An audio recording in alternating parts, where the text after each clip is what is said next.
I was like, wait, there are more possibilities in life. We're gonna get into Mexico City, solo travel, a non-traditional life.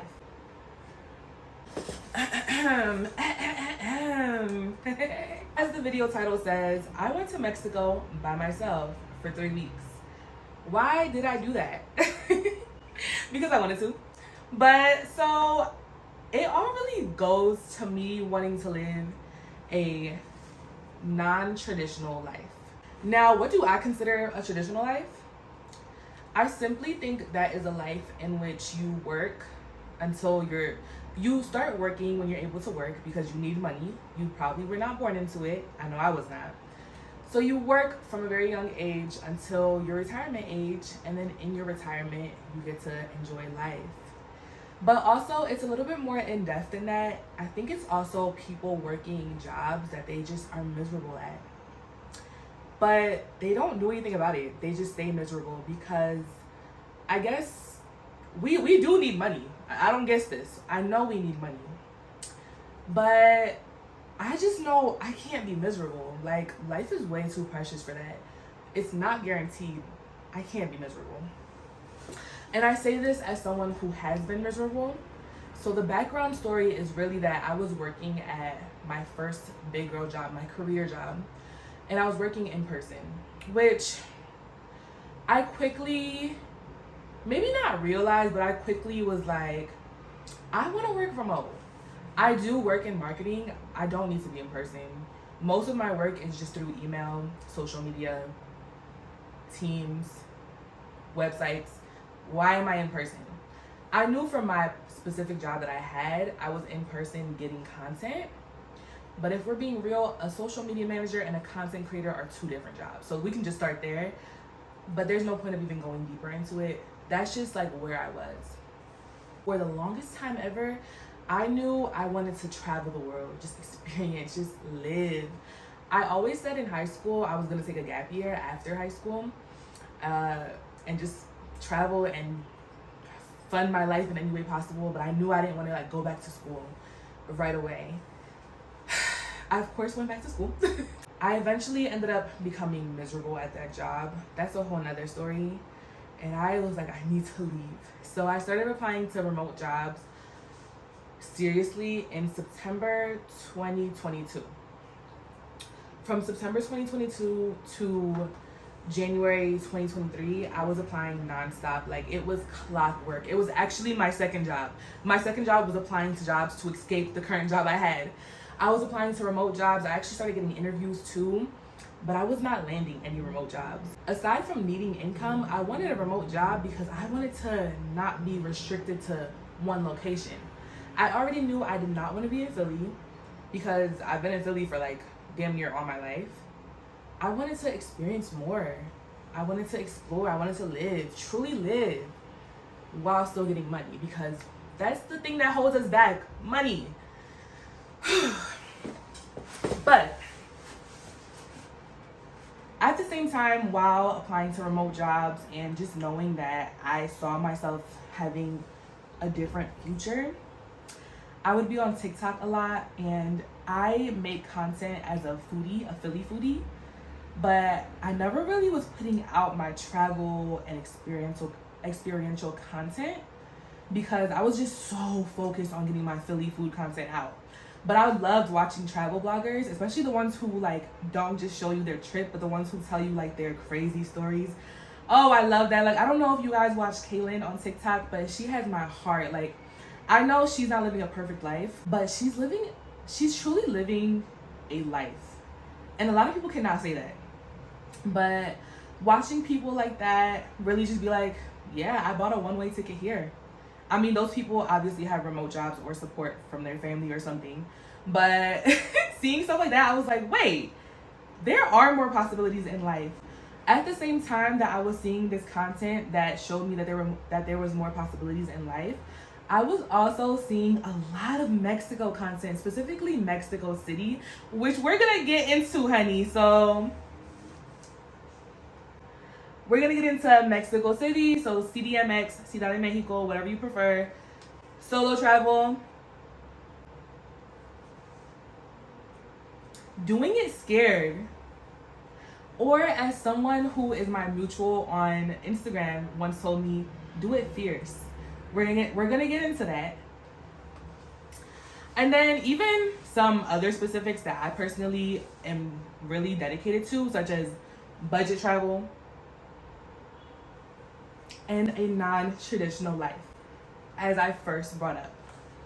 So I was seeing a lot of Mexico content at the same time that I was seeing a lot of content geared towards essentially, maybe not directly saying this, but essentially indirectly saying there's not one specific box you have to be in.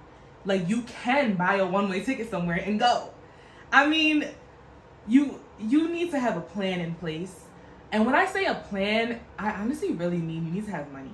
Because you really could just buy a one-way ticket without a plan and figure it out. Maybe you can buy your accommodation as well. But money is really is what we have to keep going back to. Money, money, money. But I was seeing a lot of Mexico content and a lot of content that basically was just inspiring me to think even bigger, to know that life does not have to be lived in this one box, because I don't like that type of life. I like a life where I have options, where I have stories, experiences. I just like a life that's fully lived. So as I told you, I was applying to remote jobs and getting interviews, and it was becoming exhausting because I was doing this for like 4 months straight and nothing. I shouldn't say nothing. Obviously, I got interviews, but that didn't lead to any offers. And I was becoming increasingly miserable at this job. This job became a hostile workplace. Once again, that's a whole nother story. So I decided towards the end of 2022, because we were about to go into the new year, I said, listen, this new year, I'm not about to have the same problems that I had last year. Like, there's no point of having the same worries, going through the same emotions, basically. Like, this is literally a new year. Why would I keep dealing with that? So I was in a situation that a lot of people are not in, where I did not have a backup job, but I did have another source of income, which was making money from the Philly food page that I brought up earlier. So I did occasionally get freelance contracts to do brand deals. So for example, I've worked with Uber Eats before to promote a campaign in Philadelphia. And that's how I get supplementary income. So I was like, I know I don't have another job to fall on, but I do have some income to fall on until I get another job. So I said, I'm quitting this job. I'm quitting this miserable job, and I'm doing me. So January rolls around, January 2023. I do put in my resignation letter, and I am still applying to jobs, but I'm getting over the process at this point. I put in my resignation. That is also another story time. There's a lot of story times, but I put in my resignation, and then I basically quit the job, and I started relying on freelance income. And I actually went on it was somewhat pre-planned, like we probably planned it a month in advance, but I went on a trip to Miami with one friend that I knew and her other friends. So we went to like a long Miami weekend, we had fun, and on my very last night, an hour before I was going home to get ready to go on the plane, because my flight was literally in like 3 or 4 hours, I left them at the club and I walked on this block to go to this pizza spot because I am a foodie. So I had heard great things about this pizza spot, and I was like, before I leave Miami, I'm trying this. The pizza spot is actually Joe's Pizza NYC, so it is in New York. They just have a Miami location. But I heard great things about it, so I said, I'm trying this pizza. As I walk to Joe's, I see this flag flying. It's the Mexican flag. I'm like, what are the odds that literally for months now, everyone has been talking about Mexico this, Mexico City, da, da, da, da, da. And I'm in this whole journey of like, I'm not going to be miserable, trapped, or just stuck. Like, I'm going to do the things that I want to do. And I'm like, what are the odds that I see this Mexico flag flying? So I said, yeah, I'm booking the flight. And I lied to you not, y'all. I booked the flight that week. Probably, I don't think I booked it that night, but I probably booked it the next night. Like, no lie. So I bought a one-way flight from Philadelphia, or actually from Newark. So I took a bus from Philly to Newark because I'm a budget traveler. That's one of the topics we're talking about, baby. I don't know if we'll talk about it in depth in this video because this might be long as hell, but I bought a one-way from Philly to Newark, and from Newark I took my one-way to Cancun. So I started in Cancun simply because I've always wanted to go to Cancun. Or actually, that's a lie. I just know that like when everyone goes to Mexico, they go to Cancun. So I started in Cancun to have the experience of like, oh yeah, I've been there. But I already knew that I wasn't gonna love Cancun because Cancun is super commercialized, and I'm not that type of traveler.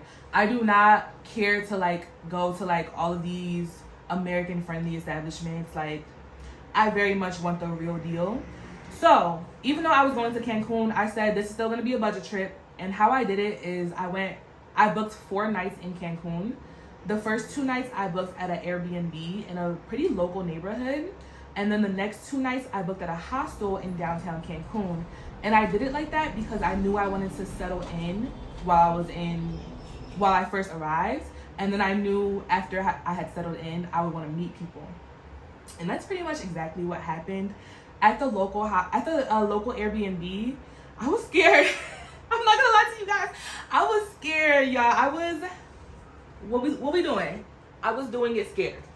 So the reason why I was scared is not just because it's Mexico and there's so much talk about Mexico being dangerous and the media and this and that.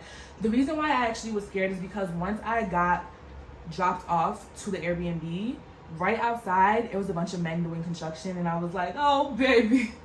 I was like, I'm already.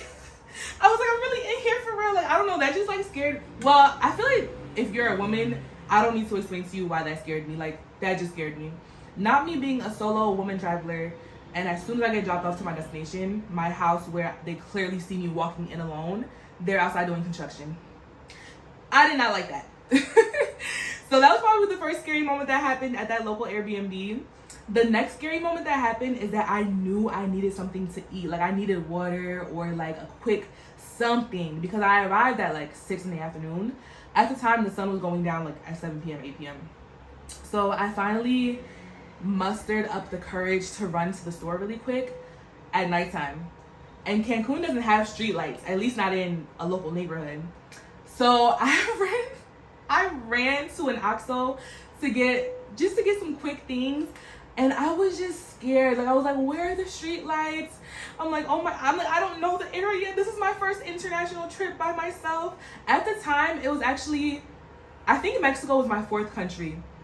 So I don't know, I was just like, I'm so fresh to this still. Like, I'm already scared. I'm like, I don't know if I messed up by going to this local behind neighborhood, and now I'm outside at nighttime.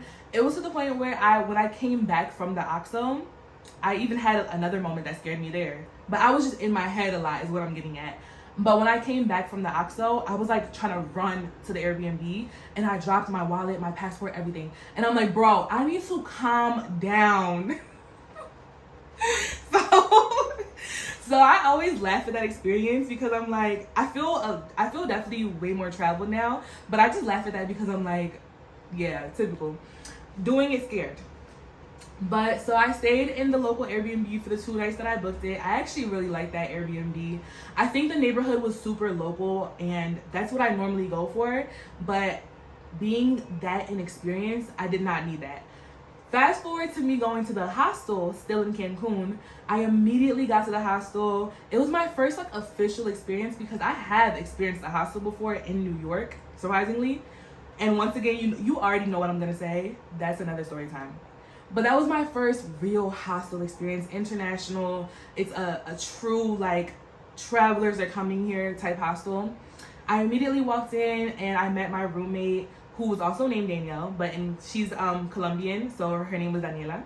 Only spoke Spanish, so she put my Spanish to work, but we immediately started hanging out. We got tacos, we went to Mercado 23, so the Market 23, which is a kind of like a touristy attraction in Cancun. We had roommates come in, and they did want to go out, but we were all operating off of different schedules, and I knew the only thing I really want to do in Cancun is go to the club.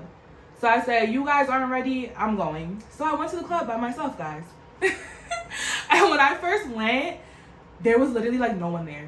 Like no one at the club. And I was like, why do I keep putting myself in these situations where it's just like a yikes kind of moment? But when I decided, like, okay, I'm gonna leave because no one's here, I walked to the bathroom, or I came back from the bathroom, and there was this girl standing up by herself. So I said, is she here by herself too? So I just asked her that, and she's like, no, I'm with my friends. We're getting a section though if you want to join us. So she invited me to their section. The club eventually ended up getting packed, and I had somewhat of a fun night. Like, I mean, club culture, in my opinion, you have to be lit for club culture to really enjoy it. But I still had a fun night, and I was just really proud because I was like, oh wow, I did it. I stuck to it. And then before I end the Cancun or just the Quintana Roo area of Mexico storytelling, I actually did go to Tulum like 3 months later, and I had an excursion experience that I actually want to tell you guys about because it was pretty fun. It was called, I'm just gonna insert the link of it or like the picture of it, but it basically was an excursion activity that really was not that costly because, once again, budget travel. We went on bikes to 3 different cenotes with locals from the area, and it was just such an incredible experience. So if you are in that area, like I said, I'm not crazy about Cancun. I already knew I wasn't going to be crazy about it. I don't like super commercialized areas when you know they're supposed to be like in like cultured areas. I don't like that. So if you are in that area, I do recommend that excursion experience. It's right here. It's probably like an hour and a half away from Cancun, but if you're in Tulum, it's gonna be like 30 minutes away from like the central area. Moving on to Ciudad de Mexico, which is when I was being bombarded with that content in 2022, as I mentioned earlier. This is what people were talking about. They were talking about Mexico City. And I was like, why is everyone talking about Mexico City? Like, I guess I gotta go.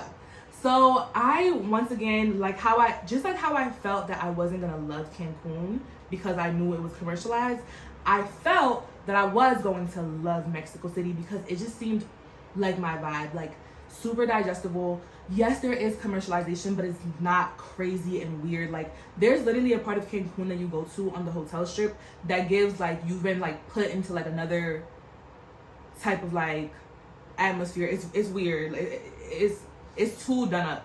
But I don't know, like, based off the stuff that I was thinking about Mexico City, like when I was watching videos, reading about it, I was like, this seems like my vibe.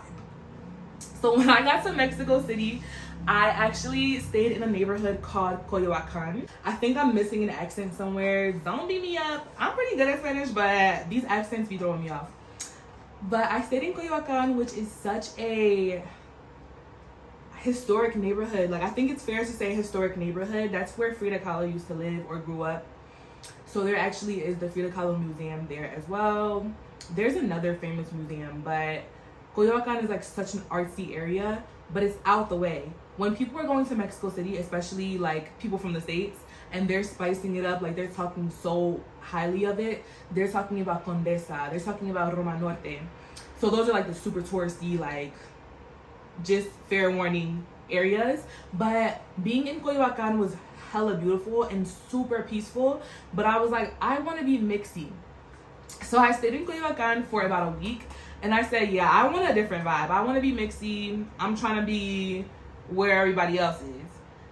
So then I went to another area called Cuauhtemoc. I'm definitely gonna butcher the spelling of this,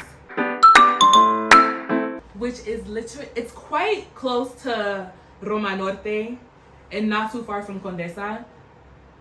But I went to Cuauhtemoc, and when I tell you guys the nearly week that I spent in Cuauhtemoc, I was just living life. I was like, I'm out here living though. I'm out here living though.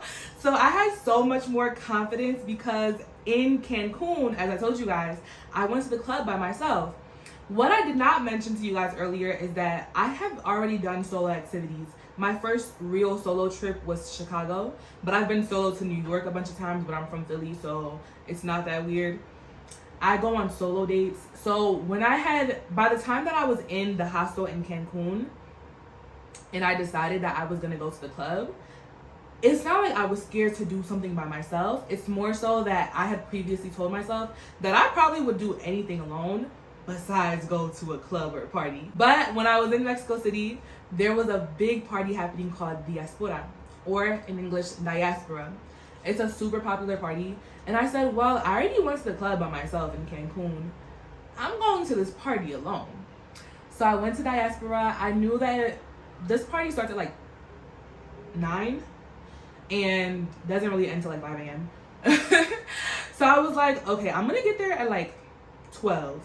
So I got there nearly at like 12 because I was like, I know nobody's coming at 9:10. Girl, nobody was even there at 12 really.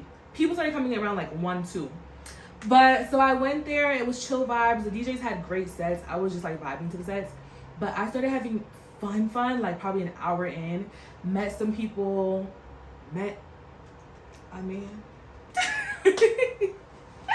and just had like such a good time at Diaspora.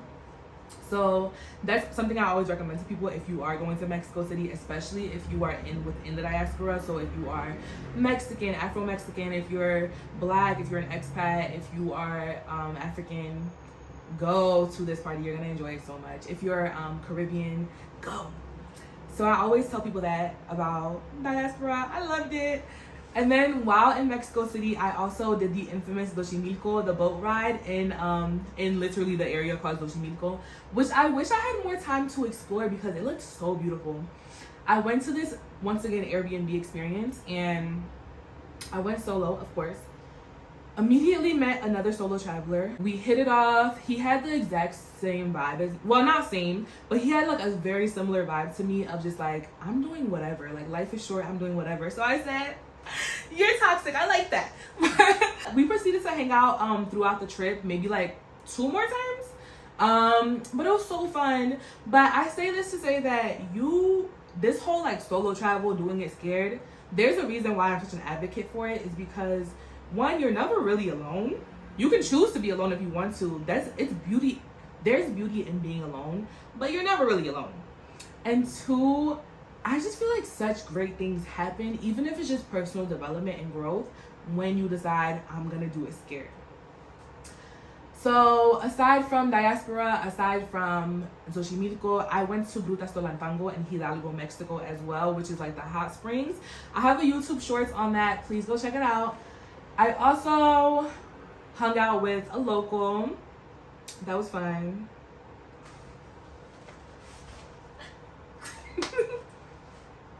That was fun. And when it came time for me to go, which I was on a one-way ticket, so I didn't have a return flight home. The only reason, what I should emphasize, I was gonna leave the following week no matter what, because I had prepaid for tickets to Dreamville Fest in the States. So I was gonna go back to the States anyway. But I ended up leaving a week earlier than I would have had to, because once again, I quit my job. I was relying on freelance income. I got a brand deal that they were kind of like rushing this brand deal, which happens sometimes. And I was like, the money is kind of good. Let me take my ass back to the States. Oh, baby, I wish I didn't go because the brand deal ended up getting pushed. So I didn't need to put it out that fast anyway. But also, I just really wanted to extend my time. I was having so much fun.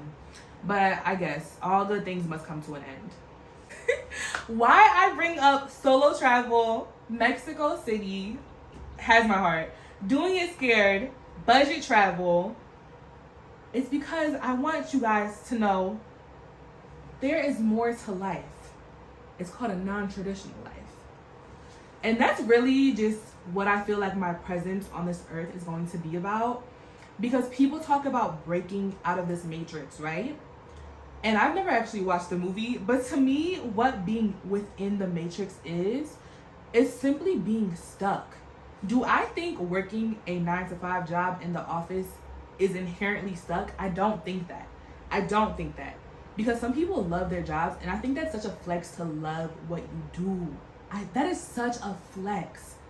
But what I think is inherently stuck is realizing that you're in a situation you do not want to be in and just continuing to be in it.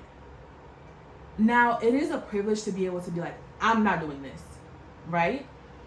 Because not a lot of people have freelance income. A lot of people can't say they make money off of content. I mean, is that money unstable? Hell yeah, that money is unstable as hell. I have relied on that money for 8 months. And I always remember May 2023 because that was my roughest month. That was when I made the least amount of money. I still made money that month, but I was like, damn. I was like, ooh, things are getting rough. But a lot of people cannot say they make money off of content, and I will always say it's not stable. But there definitely is a certain amount of privilege in being like, quit your job, buy a one-way ticket. There's a lot of privilege in saying things like that.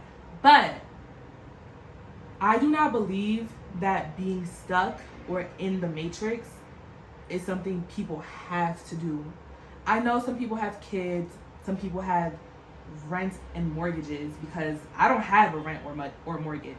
I have the ability to live. I'm currently in Colombia right now, y'all. I have the ability to be in Colombia for the month. I've been here, I'm gonna be here for 3 months, but for the month that I've been here, I'm paying just for the accommodation, which is dramatically lower than paying for a rent. So I just chose to, instead of take on a rent right now, do this instead, because this is what I'm passionate about right now. But I understand that there's a lot of privilege in saying certain things, but I also am always going to argue that deciding to basically be in a situation is not a necessity. That's not necessary. Or, I don't know, I need to reword that, because then you do look at certain things like the people in Gaza right now. Imagine me telling them that, okay, so maybe I should slow down on how I'm saying things. But I think you get the gist of what I'm getting at, because I can't reword this. I'm not that great with words. Follow my journey. Thank you.